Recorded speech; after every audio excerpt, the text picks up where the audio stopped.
విషయాలు భక్తుడైన దావీదు ఇక్కడ ప్రస్తావిస్తున్నాడు.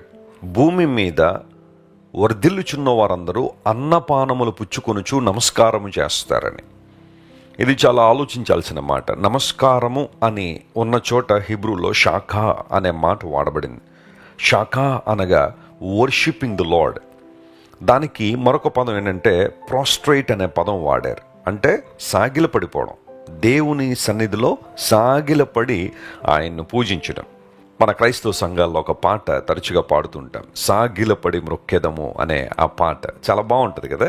అన్ని సంఘాల వారు ఆ పాట పాడుతూ ఉంటారు. దేవుని సన్నిధిలో సాగిలపడడం అంటే అర్థం ఏంటో తెలుసా? సంపూర్ణంగా తమను తాము సమర్పించుకోవడం, సర్వాంగములను దేవునికి సమర్పించుకోవడం, అది దాని అర్థం. బైబిల్ ఎంతోమంది ప్రభు ఎదుట సాగిలిపడినట్టుగా మనం చూస్తాం. ఫర్ ఎగ్జాంపుల్, అబ్రహాం జీవితాన్ని పరిశీలన చేస్తే ఎన్నో సందర్భాల్లో అబ్రహాము దేవుని ఎదుట సాగిలపడ్డాడు. అబ్రహాం ఏమన్నా సామాన్యుడా? లోకరీతిని మనం ఆలోచన చేస్తే, భౌతికమైన పరిస్థితులను ఆలోచన చేస్తే అబ్రహాము చాలా ధనవంతుడే. అతని ఇంటిలో పుట్టి అలవరచబడిన వారు 318 మంది పనివాళ్ళు ఉన్నారట. ఎవరింట్లోనైనా 300 మంది పనివాళ్ళు ఉన్నారంటే ఆ పరిస్థితి ఎలా ఉంటుందో మీరు ఊహించండి ఒకసారి.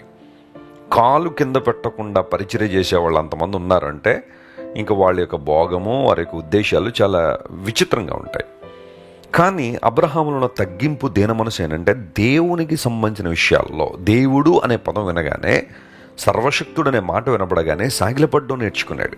మన జీవితాల్లో అలాంటి అనుభవంలోనికి రావాలని దేవుడు కోరుతున్నాడు. దేవుడు ఆత్మ కనుక ఆయన ఆరాధించువారు ఆత్మతోనూ సత్యముతోనూ ఆరాధించాలని, వినమ్రతతో దేవుని సేవించాలని, దీనత్వంతో దేవుని మహింపరచాలనే దేవుడు ఆశిస్తున్నాడు.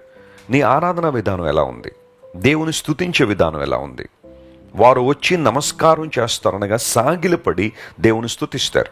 ఎందుకంటే భూమి మీద వర్ధిల్లుచున్న వారందరూ, అక్కడ వర్ధిల్లుట అనే పదం దగ్గర హిబ్రూలో డెషాన్ అనే పదం వాడారు.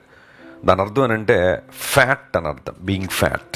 డెషాన్ అనే హిబ్రూ పదానికి ఇంగ్లీష్లో కొన్ని పదాలు రాశారు. రిచ్ అనే పదం, ఫర్టైల్ అనే పదం, అంటే అభివృద్ధి పొందడం, వృద్ధి చెందడం, సారవంతమైన ప్రాంతంలో ఉండడం, ధనవంతులు అవ్వడం.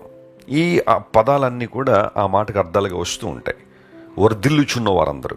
ఒక మాట నేను చెబుతాను చూడండి. కొంతమంది తమ సొంత జ్ఞానంతో, తమ సొంత శక్తితో వర్ధిల్లాలని ప్రయత్నం చేసేవాళ్ళు ఉన్నారు. కానీ నిజమైన అభివృద్ధి, నిజమైన వర్ధిల్లుట అనేది దేవుని దగ్గర నుండి రావాలి. ఆయన దగ్గర నుండి వచ్చే అభివృద్ధి, ఆయన ఇచ్చే వర్ధిల్లే అనుభవాలు శాశ్వత కాలం ఉంటాయి. తర్వాత తరాలకు కూడా దీవెనకరంగా ఉంటాయి. ఎంతోమంది ఈ భూమి మీద